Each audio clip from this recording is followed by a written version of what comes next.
Chapter 5, Those Who Stay Learn to Live On. Kai. People don't talk much about the people who stay behind, the ones who don't get on the last bus, who don't cry, who don't leave, they just quietly clean up the room, wash the last glass the person ever touched, and move on one day after another. Sacred. I once sat next to an old lady at the bus stop. She said, "He left first." Without a return date, but every morning, she still made 2 cups of tea, not because I don't forget, but because I don't need to forget to move onward. One day I gathered the pieces of memories and stuck them on the bedroom ceiling like little stars. I don't cry anymore. I learned to name all the things I lost. In a softer voice, not everyone who stays behind is weak. They are just healing slowly in their own way, Kai. We don't have to rush to forgive sadness. Sit down, have a cup of tea, write a letter that doesn't need to be sent. Then one day, you will realize you have lived on without knowing it's sacred. Recovery doesn't mean forgetting. It means learning to hold memories with hands that don't shake anymore. Wood.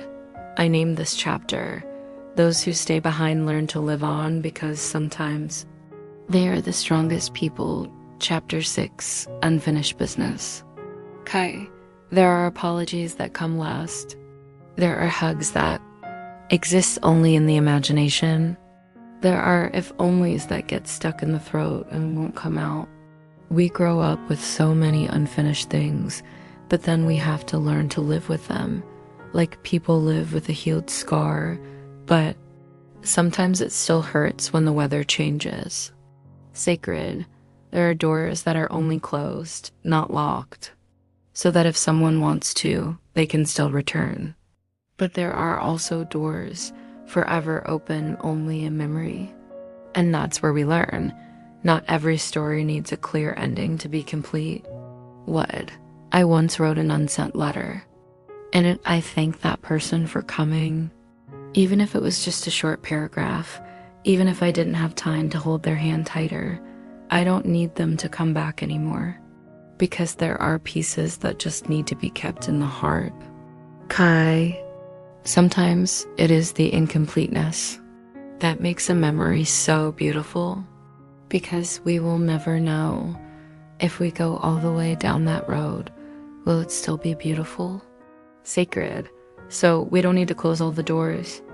Just learn to stand up, move on, and smile at what hasn't been done yet. Would. I named this chapter Unfinished Business because sometimes it is those things that make us more human. Chapter 7, The Traveler and the Backpack. Kai, voice with a bit of suspense.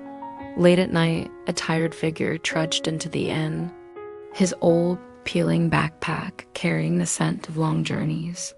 He looked around and chose a small corner, put down his backpack as if he wanted to take off the whole world on his shoulders. Lynn's soft, gentle voice.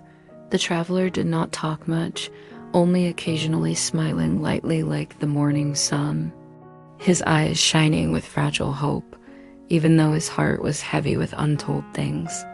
What? Curious voice. I asked, "Where are you going that you're so tired?" He looked at me and said, "I am looking for myself at the crossroads of life. This backpack contains unfulfilled dreams, times of falling and getting up. Kai." All night long, he told stories about the journey he had taken, the people he had met, and the unforgettable stories, like a sad song played between darkness and light. Sacred. As the sky just brightened, he lifted his backpack onto his shoulder, leaving behind a bit of warmth and an unspoken question. It doesn't matter where you go, as long as you don't forget the way home. Chapter 8, The Woman in the Gray Cloak. Kai, voice low, like the sound of wind passing through the window. As the sky darkened, a woman entered the shop, her long cloak wrapped tightly around her, as if to retain the last bit of warmth. Her eyes were filled with untold stories, the raindrops seeming to blend with that sadness. Lynn, gentle, soft voice. She sat silently, not speaking, only occasionally sighing, as if trying to contain a storm in her heart.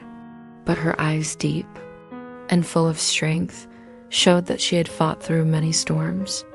Wood, soft voice, containing sympathy. I asked her, "What are you looking for here?" She smiled slightly, then said, "I am looking for a place where I can be real, where sadness is not something to hide." Kai. That night, the inn became the place where she opened up, told about her losses, the hopes left behind, and how she learned to forgive herself. Sacred. As dawn crept through the window, she passed away, leaving behind a gentle warmth, like a reminder. Sometimes just a place to cry is enough to keep going. Chapter 9. The Shadow Hunter. Kai, voice mixed with mystery, like the sound of leaves rustling in the night. Near midnight, the door of the tavern opened quietly. A man walked in, his skin tanned by the sun, his eyes sharp as if they could see through all the darkness.